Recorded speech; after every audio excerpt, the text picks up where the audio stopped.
Hey guys, welcome to my YouTube channel MBA Pathshala. मेरे YouTube channel MBA पाठशाला पर आप सभी लोगों का स्वागत है और स्टार्ट करते हैं आज का बहुत ही इंपॉर्टेंट सेशन। जैसे कि आप लोगों को पता है कि अगर आप लोगों को एक्चुअल कैट क्वेश्चंस करने हैं तो हमें एक बहुत आइडिया मिल जाता है कि एग्जाम में किस तरह के क्वेश्चंस आए हुए हैं। ठीक है, तो कैट 2021 में जितने भी प्रॉफिट लॉस डिस्काउंट के क्वेश्चंस आए थे, अपने आज के सेशन में हम वो सारे के सारे क्वेश्चंस करेंगे। ठीक है, तो प्रॉफिट लॉस डिस्काउंट का कॉन्सेप्ट यूज हो रहा है उन क्वेश्चंस को सॉल्व करने में, तो मैंने वही क्वेश्चंस लिए हैं अपने सेशन में। ठीक है, चलिए। ये मेरा प्रोफाइल है गाइस, आप लोगों को पता ही होगा। ठीक है, कैट 21 है। अच्छा, ईयर भी मैं आप लोगों को बता दूं, 21 के सारे क्वेश्चंस हम लोग करने वाले हैं प्रॉफिट लॉस डिस्काउंट के। ठीक है, तो this is our official Telegram channel. ये हमारा ऑफिशियल टेलीग्राम चैनल है जिसका नाम है एमबीए पाठशाला। आप लोग इसको जरूर ज्वाइन कर लेना अगर आपको कोई भी अपडेट, कोई भी पीडीएफ चाहिए तो, क्योंकि हमारे चैनल के, अगर आप चैनल ज्वाइन करोगे और चैनल के फाइल्स सेक्शन में जाओगे तो आपको सारे के सारे प्रीवियस ईयर क्वेश्चंस की पीडीएफ मिल जाएगी। वो पीडीएफ में प्रीवियस ईयर क्वेश्चंस डाले हुए हम लोगों ने सेग्रीगेट करके topic wise. Profit loss discount की अलग पीडीएफ है, परसेंटेज की अलग पीडीएफ है, एवरेज मिक्सचर रिएक्शन की अलग पीडीएफ है, परसेंटेज की अलग पीडीएफ है। तो वो जरूर कर लो, लास्ट टाइम पे बहुत ज्यादा हेल्पफुल रहेगा आप लोगों के लिए। ठीक है, चलिए। So this is our first question. ये हमारा फर्स्ट क्वेश्चन है, देख लेते हैं जरा इसको। अमन परचेजेस सम, ये कैट 21 का स्लॉट 1 का क्वेश्चन है। ठीक है, कैट 21 का स्लॉट 1 का question. Amal purchases some pens at ₹8 each to sell these, he hires an employee at a fixed wage. इन पेन्स को बेचने के लिए उसने एक एम्प्लॉय हायर किया, उसकी फिक्स्ड वेज थी। ठीक है, मतलब फिक्स सैलरी थी उसकी। He sells 100 of this pen at 12 each. If the remaining pens are sold at 11 each, then he makes a net profit of 300. While he makes a net loss of ₹300 if the remaining pens are sold at ₹9 each. Getting my point? चलो, तो उसको profit हो जाता है 300 का अगर वो हर एक पेन को कितने का बेचेगा? 300 मतलब 11 रुपए का बेचेगा, तो उसको 300 का प्रॉफिट होगा। और उसको 300 रुपीज का लॉस हो जाएगा यदि वो हर एक पेन को 900 रुपीज ईच का बेचेगा। ये रिमेनिंग पेन्स के बारे में बात की जा रही है। यहां से लेके जो आगे बात की गई है वो रिमेनिंग पेन्स के बारे में की गई है। The veg of the employee in INR, हमें बताना है उस एम्प्लॉय का सैलरी कितना होगा। ठीक है, तो टोटल नंबर ऑफ पेन्स तो हमें मालूम नहीं है कि टोटल नंबर ऑफ पेन्स कितने थे, इनिशियली उसने कितने पर अमल में लिए थे, कितने पेन्स वो बेचने के लिए घर से निकला था, हमें ये तो मालूम नहीं है। ठीक है, तो इसके लिए मैं आप लोगों को बता देता हूं। ठीक है, हम मान लेते हैं let the total number of pens be n। Total number of pens को आप लोग n मान लो। ठीक है, Amal purchases some pens at ₹8 each, वो सम का वैल्यू कितना n है, टोटल नंबर ऑफ पेन्स कितने n है। उसने हर एक पेन 8 रुपए का खरीदा, तो टोटल कितना कॉस्ट लगा होगा उसका? 8n। ये बात आप लोग समझ में आ गई? उसका टोटल कॉस्ट कितना लगा होगा? 8n लगा होगा। ये बात आप लोग क्लियरली समझ में आ गई क्या? जरा मुझे बताओ। ठीक है, यहां तक की बात आई होप आप लोगों को क्लियर होगी। फिर उसने जो एक एम्प्लॉय हायर किया है उसकी भी कुछ सैलरी होगी, उस एम्प्लॉय की सैलरी को हम लोग मान लेते हैं E। ठीक है, तो 8n रुपीज के n पेन्स थे, हर एक पेन 8 रुपए का खरीदा, तो टोटल पैसा कितना लगा? 8n। और एक एम्प्लॉय हायर किया था उसने इन पेन्स को बेचने के लिए, तो E रुपीज की सैलरी उसकी थी, तो टोटल अमल का ये खर्चा होना है। ठीक है, ये टोटल अमल का खर्चा होना है। अब हुआ क्या? He sells 100 of these pens at ₹12 each. इसमें से इसने 100 पेन बेच दिए, हर पेन 12 रुपए का बेचा, तो 100 पेन्स बेचे, हर पेन 12 रुपए का बेचा, तो 1200 रुपए के तो ये पेन हो गए हमारे पास, हाँ या ना? ठीक है, 1200 रुपए के पेन हो गए। क्या हमें नंबर ऑफ रिमेनिंग पेन्स पता है? नहीं पता। Total number of pens n थे, n में से 100 बेच दी, तो रिमेनिंग पेन्स कितने आ गए मेरे पास? n-100। इन n-100 पेन्स को यदि वो 11 रुपए का बेचता है, एक पेन 11 रुपए का बेचता है, तो उसका प्रॉफिट कितना हो जाता है? यहां पर 300 रुपए का प्रॉफिट हो जाता है। अब प्रॉफिट क्या होता है एक्चुअल में? प्रॉफिट क्या होता है? कॉस्ट प्राइस में प्रॉफिट ऐड कर लो, है ना? तो कॉस्ट प्राइस CP मान लिया, प्रॉफिट उसका कितना हुआ? 300 हुआ। ये बात आप लोगों को आई थिंक समझ में आ गई होगी, मैंने कुछ नहीं किया। ये मैंने एक जस्ट सिंपल सा इक्वेशन बनाया। उसने बोला था कि हर एक पेन उसने 8 रुपए का खरीदा है, मान लो उसने n पेन्स इनिशियली खरीदे थे, n में से उसने 100 पेन्स को 12 रुपए, एक पेन 12 रुपए का बेचा, तो 12 इंटू 100 उसको इतना पैसा मिला। n पेन्स थे, n में से 100 बेच चुका है, तो रिमेनिंग पेन्स कितना है? n-100। ये n-100 पेन्स उसने 11 रुपए, एक पेन 11 रुपए का बेचा, so these are remaining pens. ये टोटल हमारे पास कितना आ गया? प्रॉफिट कितना हुआ इसके? 300 रुपीज का प्रॉफिट हुआ। तो प्रॉफिट क्या होता है? कॉस्ट प्राइस में जो एक्स्ट्रा वैल्यू आती है, यहां पर उसको 300 रुपीज का प्रॉफिट हुआ, तो कॉस्ट प्राइस से 300 ज्यादा मिला उसको। So this is our first equation, ये हमारा फर्स्ट इक्वेशन है। मुझे पूरी उम्मीद है आप लोगों को समझ में आ भी गया होगा, ठीक है। अब ऐसे दूसरी सिचुएशन क्या बनेगी हमारी, आगे उसने बोला why he makes a net loss of ₹300 if the remaining pens are sold at 9 each. यदि वो रिमेनिंग पेन्स को 9 रुपीज, एक पेन को 9 रुपए का बेचेगा, तो ये 100 पेन तो उसने 12 के ही बेचे। अब रिमेनिंग पेन कितने आ गए उसके, n-100, और ये कितने का बेचा, 9 रुपए का एक पेन बेचा। यहां पर जो उसका लॉस हुआ वो कितना हुआ, 300 हुआ, कॉस्ट प्राइस -300। ये बात आप लोगों को समझ में आ गई क्या, ठीक है, ये बात आप लोगों को समझ में आ गई है। ये हमारे पास इक्वेशन नंबर 1 है और ये हमारे पास इक्वेशन नंबर 2 है, ये हमारे पास इक्वेशन नंबर 2 है, हाँ या ना, बताओ जल्दी से। Is it clear to everyone guys? यहां तक की बात आप लोगों को समझ में आ गई होगी। तो मैं आप लोगों को क्या सजेशन देता हूं, यहां से आप लोग इजीली n का वैल्यू निकाल सकते हो यदि आप इन दोनों इक्वेशन को सब्ट्रैक्ट कर दो। सब्ट्रैक्ट करोगे तो 12 इंटू 100 में से 12 इंटू 100 चला जाएगा। यहां पर 11n है, यहां पर 9n है, तो 11n में से 9n जाएगा तो कितना बचेगा, 2n बचेगा, ठीक है। इधर लिख रहा हूं मैं सब्ट्रैक्ट करके इनको, 2n बचेगा, ठीक है। माइनस का 1100 आ रहा है और माइनस माइनस प्लस का 900 आ रहा है, तो माइनस का 200 बचेगा हमारे पास, ठीक है। उधर सीपी में से सीपी चला जाएगा, 300 माइनस माइनस 300 कितना आएगा, 600 आएगा हमारे पास। और यहां से हमारे पास n का वैल्यू कितना आ जाएगा, 400 आ जाएगा। यहां से मेरे पास n का वैल्यू कितना आ जाएगा, 400 आ जाएगा, बोले तो हाँ है ना। यहां से मेरे पास n का वैल्यू कितना आएगा, 400, गेटिंग माय पॉइंट। तो टोटल नंबर ऑफ पेन्स कितने आ गए मेरे पास, 400 आ गए, और मुझे नहीं लगता किसी बच्चे को इसमें कोई प्रॉब्लम रही होगी, ठीक है। अब यहां पे देखो जरा, थोड़ा सा लॉजिक लगाना, थोड़ा सा लॉजिक लगाना और समझने की कोशिश करना। क्वेश्चन ऑरली सॉल्व कर सकते हो आप लोग। आपके पास टोटल n का वैल्यू कितना है, 400 आया, 400 पेन थे। अब किसी भी कंडीशन को ले लो आप लोग, इन 400 में से उसने 100 पेन्स को बेचा था 12 रुपए का एक पेन, और बचे हुए कितने 300 पेन्स को उसने बेचा था कितना, 11 रुपए का एक पेन। तो यहां से उसको मिले थे 1200 रुपए और यहां से उसको मिले थे 3300 रुपीज। तो टोटल उसको कितना मिला, 4500 रुपीज। और इस वाले केस में उसका प्रॉफिट कितना था, 300 था। पहले वाला केस लिया मैंने, जब वो 100 पेन को 12 रुपए का बेचता है और रिमेनिंग पेन को 11 का बेचता है, तो प्रॉफिट कितना होता था, 300 होता था, पता है, ठीक है। तो इस 4500 में प्रॉफिट कितना है, इस 4500 में प्रॉफिट कितना है उसका, 300 है। तो कॉस्ट प्राइस कितना रहा होगा, कॉस्ट प्राइस कितना रहा होगा, 4200, हाँ ना। कॉस्ट प्राइस कितना रहा होगा, 4200, बोले तो हाँ है ना। कॉस्ट प्राइस कितना रहा होगा, 4200। ये बात आपको क्लियरली समझ में आ गई क्या? अगर कॉस्ट प्राइस 4200 है, अगर कॉस्ट प्राइस 4200 है, तो कॉस्ट प्राइस किस चीज का है, ये इन n पेन्स को खरीदने में जो पैसा लगा और एम्प्लॉय की सैलरी कितनी थी। इट मींस ये A10 प्लस एम्प्लॉय का वैल्यू है, यही तो हमारे पास कॉस्ट प्राइस होगा ना भाई।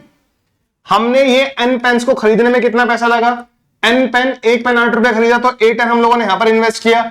एम्प्लॉय की सैलरी कितनी थी, E थी, तो ये हमारा कॉस्ट प्राइस है A10 प्लस E, ठीक है। सो ये 8n प्लस E हमारे पास किसका वैल्यू, किसका वैल्यू कितना है, 4200 है, 4200 कॉस्ट प्राइस है। n का वैल्यू कितना है, 400 है, 8 चौक 32। तो यहां से एम्प्लॉय की वेज कितनी आ जाएगी, 1000 रुपीज। तो जिस एम्प्लॉय को हम लोगों ने हायर किया था उसको हम कितने पैसे देने वाले हैं, 1000 रुपीज देने वाले हैं। देख लो जरा कितना इजी क्वेश्चन था ये। The veg of the employ is 1000 rupees. समझ लो, इतना कॉम्प्लिकेटेड क्वेश्चन नहीं है। अरिथमेटिक के क्वेश्चन डुएबल आते हैं एग्जाम में, थोड़ा सा लॉजिक लगाने के बाद आप उनको इजीली सॉल्व कर सकते हो, और 40 to 45% वेटेज रहता है इन क्वेश्चंस का, अगर मैं आप लोगों को बताऊं तो, ठीक है। तो आई होप आप लोगों को ये क्वेश्चन तो समझ में आया होगा, ठीक है। एक बार दोबारा से करके देख लेना। These are the two conditions जो क्वेश्चन में गिवन थी। ये दोनों कंडीशन क्वेश्चन में गिवन थी। 12 पेन बेचे, 100 पेन बेचे 12 रुपए के, फिर रिमेनिंग पेन उसने बेचे पहले वाले केस में 11 रुपए का, दूसरे वाले केस में 9 रुपए का। पहले वाले केस में उसको 300 का प्रॉफिट हुआ, तो कॉस्ट प्राइस से 300 ज्यादा मिले। दूसरे वाले केस में कॉस्ट प्राइस से 300 कम मिले। इन दोनों इक्वेशन को सब्ट्रैक्ट करा तो हमारे पास n का वैल्यू आ गया कितना, हमारे पास n का वैल्यू कितना आ गया था सॉल्व करके, 400 आ गया था, ठीक है। टोटल नंबर ऑफ पेन 400 आ गए। इन 400 में से हम लोगों ने 100 पेन 12 रुपए के बेचे थे तो 1200 रुपए मिले। 300 पेन 11 रुपए के बेचे, 3300 रुपीज मिले। टोटल हमें 4500 मिले। यहां पर हमारा 300 रुपए प्रॉफिट है, तो कॉस्ट प्राइस कितना होगा, 4200 होगा। कॉस्ट प्राइस है क्या, जो उन n पेन्स को खरीदने में पैसा लगा, और एम्प्लॉय की सैलरी कितनी है, तो 8n प्लस E का वैल्यू 4200 है। इस 8n का वैल्यू 400 था, 3200 बचा, माइनस करेंगे E का वैल्यू 1000 आ गया। E क्या है, उस एम्प्लॉय की सैलरी। चलिए जी नेक्स्ट क्वेश्चन की तरफ मूव करते हैं। This is our next question. एक बार आप लोग इस क्वेश्चन को पढ़ लीजिए, बहुत ही प्यारा क्वेश्चन है, लिटरली बता रहा हूं मैं, ठीक है, अलग ही फील आ जाएगी आप लोगों को इस क्वेश्चन में। Identical chocolate pieces are sold in box of two sizes small and large, the large box is sold, देखो जरा, identical chocolate pieces are sold in box of two sizes small and large. Chocolate pieces है, identical chocolate pieces है, हम उनको दो boxes में बेचते हैं, स्मॉल में और लार्ज में। The large box is sold for twice the price of small box. Small box का जो प्राइस है उससे 2 गुना प्राइस होता है लार्ज बॉक्स का, ठीक है। तो price of small box, price of small box and price of large box कितना आ गया हमारे पास, 1/2 आ गया।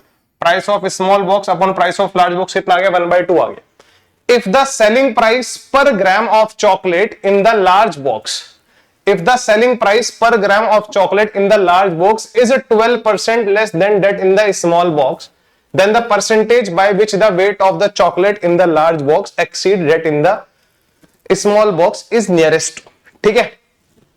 ये प्राइस दे रखा है, किसी चॉकलेट बॉक्स के प्राइस को आप लोग कैसे, मतलब कैसे बनाओगे, मतलब एक बॉक्स है उसमें चॉकलेट्स बेच रहे हो आप, भाई एक चॉकलेट का पीस कितने का है और नंबर ऑफ पीसेस कितने हैं, एक तरीका तो ये हुआ, ठीक है।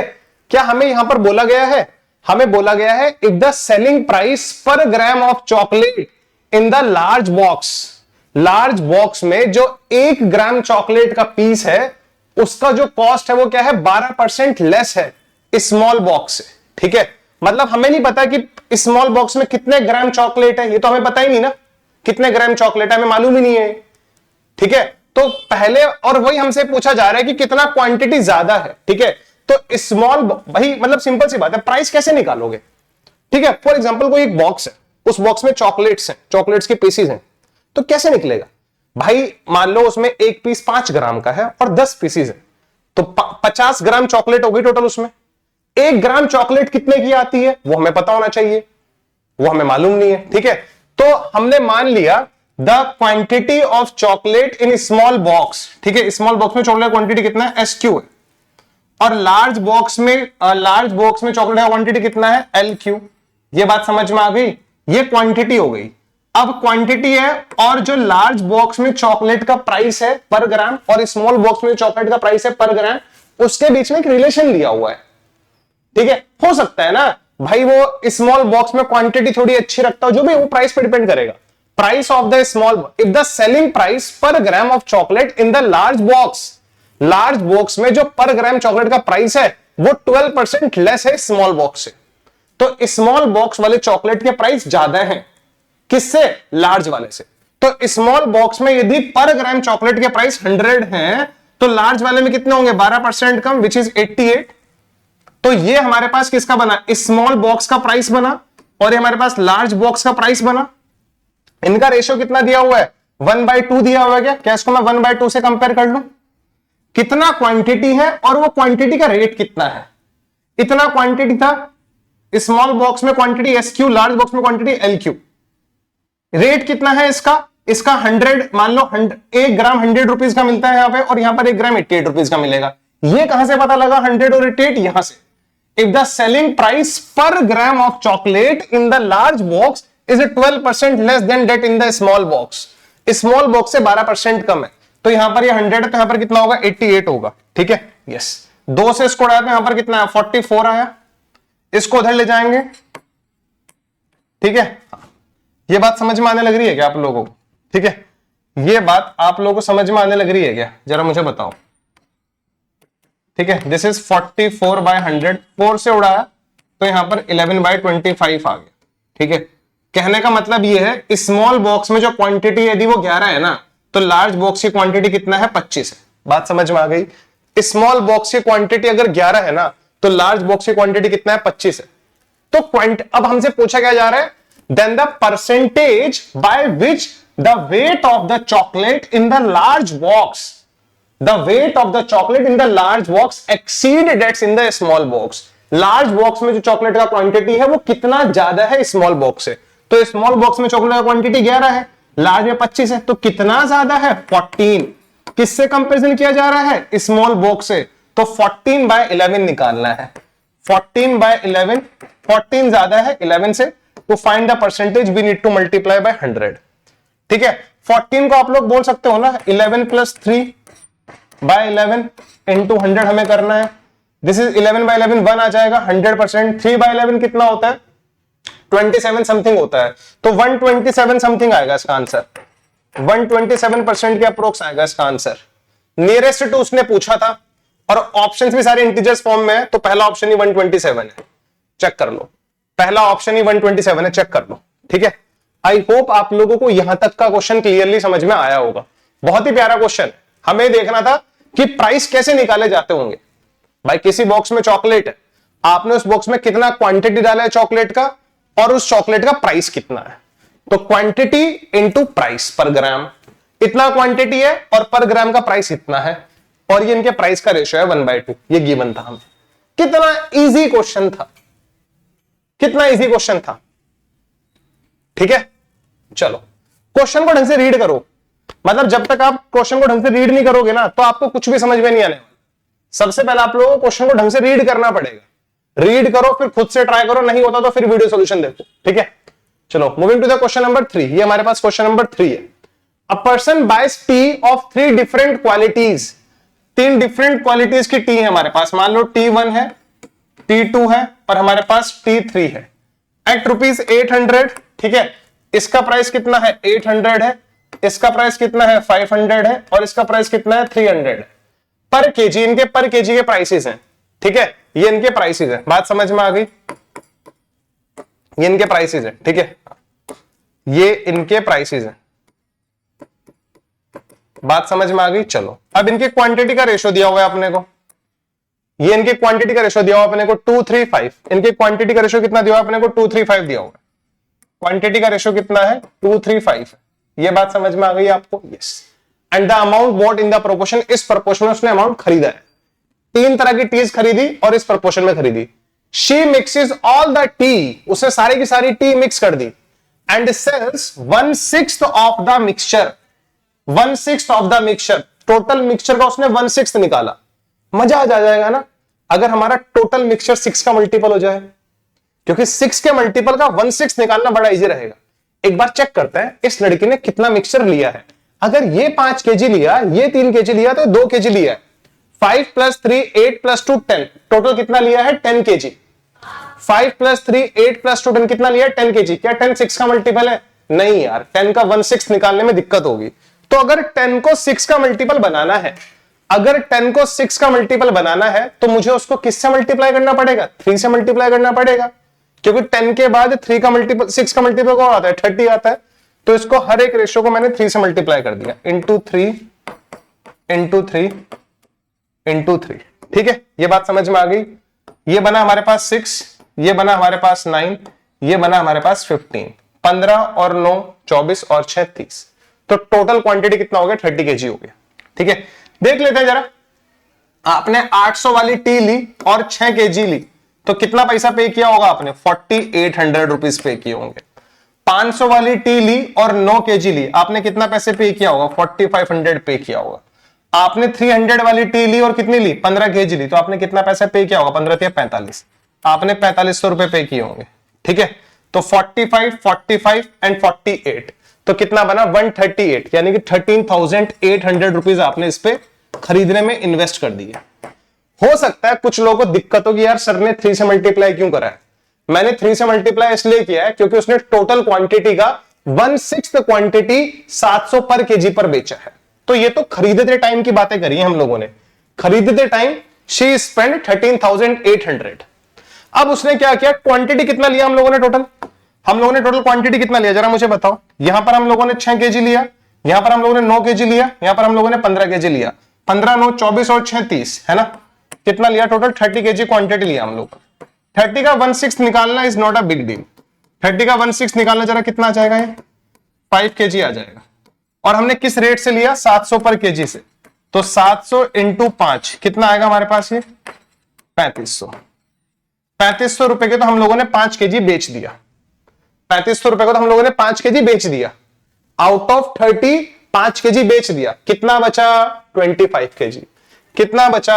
25 केजी। हाँ है ना, 25 केजी बचा। अब ये मुझे बेचना है। ठीक है, मतलब मैंने 13,800 रुपए खर्च किए थे उस लड़की ने ये चाय खरीदने में, जिसमें से वो 3,500 रुपीज कमा चुकी है। कैसे? उसने टोटल क्वांटिटी का 1/6 को 700 रुपीज पर केजी में बेच दिया। तो टोटल का 165 आया, 700 इंटू 5 3,500 रुपीज का उसने बेच दिया। ये बात समझ में आ गई। अब आगे देखो क्या बोला जा रहा है। The price in INR per KG at which she should sell the remaining tea to make an overall profit of 50%। उसको ओवरऑल प्रॉफिट 50% चाहिए, ओवरऑल प्रॉफिट 50% चाहिए। 13,800 पे उसको 50% प्रॉफिट चाहिए, पे उसको 50% प्रॉफिट चाहिए। तो 13,800 का 50% यानी कि इसका आधा इसमें ऐड कर दो, तो इसका आधा कितना होगा? 6,900 होगा। इन दोनों को ऐड कर लो, 9 और 8 17, एक यहां पर आया, 6 और 3 9 और 1 10, ये आएगा 20,700 आएगा, है ना? कितना आएगा? 20,700 आएगा। Getting my point? तो 20,700 उनके पास क्या आएगा टोटल, मतलब इतना चाहिए उसको। इस 20,700 में से 3,500 रुपीज उसके पास आ गए हैं, तुम्हें पता है? यस। तो 20,700 में से कम करो, कितना बचेगा? 17,200 बचेगा। यस, 17,200 बचेगा। ठीक है, यस। तो 17,200 रुपए अभी उसको कमाने हैं। और कितना क्वांटिटी बचा उसके पास? 25 केजी। तो हमसे वही पूछा जा रहा है कि रिमेनिंग क्वांटिटी को किस रेट से बेचे जिससे वो 17,200 रुपए कमा ले 25 केजी के थ्रू। तो उसका रेट कितना होगा? 17,200 रुपए कमाने 25 केजी बेच के, इसको डिवाइड कर लेना। इसको हम ऐसे बोल सकते हैं 172 इंटू 100 बाय 25, इसको उड़ा देना 4।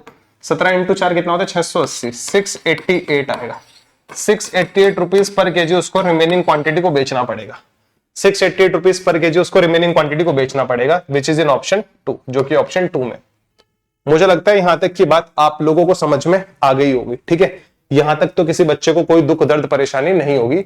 बड़ा इजी क्वेश्चन था, ठीक है, और सीरियसली बड़ा इजी क्वेश्चन था। छोटी छोटी सी कैलकुलेशन थी, कर ली विदाउट कैलकुलेटर।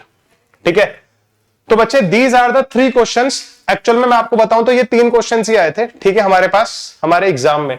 ठीक है, ये 3 क्वेश्चंस आए थे जो डायरेक्टली प्रॉफिट लॉस डिस्काउंट के कॉन्सेप्ट पे बेस्ड थे, जो डायरेक्टली प्रॉफिट लॉस डिस्काउंट के कॉन्सेप्ट पे बेस्ड थे। ये 3 ही क्वेश्चंस थे वो, ठीक है, जिनमें डायरेक्टली प्रॉफिट लॉस डिस्काउंट का कॉन्सेप्ट यूज हुआ था। परसेंटेज के questions we have already covered, हमने उन्हें ऑलरेडी कवर कर लिए हैं। ठीक है, दूसरी बात, अगर सबसे अच्छा तरीका पता क्या है, जो टेलीग्राम चैनल पे फाइल सेक्शन में इन प्रीवियस ईयर क्वेश्चंस की पीडीएफ जो अपलोड करी है ना हम लोगों ने, वहां से आप क्वेश्चंस को ट्राई करो। नहीं होता तो वीडियो सॉल्यूशन देखो, हो भी जाता है तब भी वीडियो सॉल्यूशन देखो, ताकि आप लोगों को मेरे वाला तरीका पता लगे। ठीक है, मेरा तरीका जो पढ़ाने का है वही प्रीवियस ईयर क्वेश्चन को सॉल्व करने का तरीका है। ठीक है, चलेगा। So these are the 3 question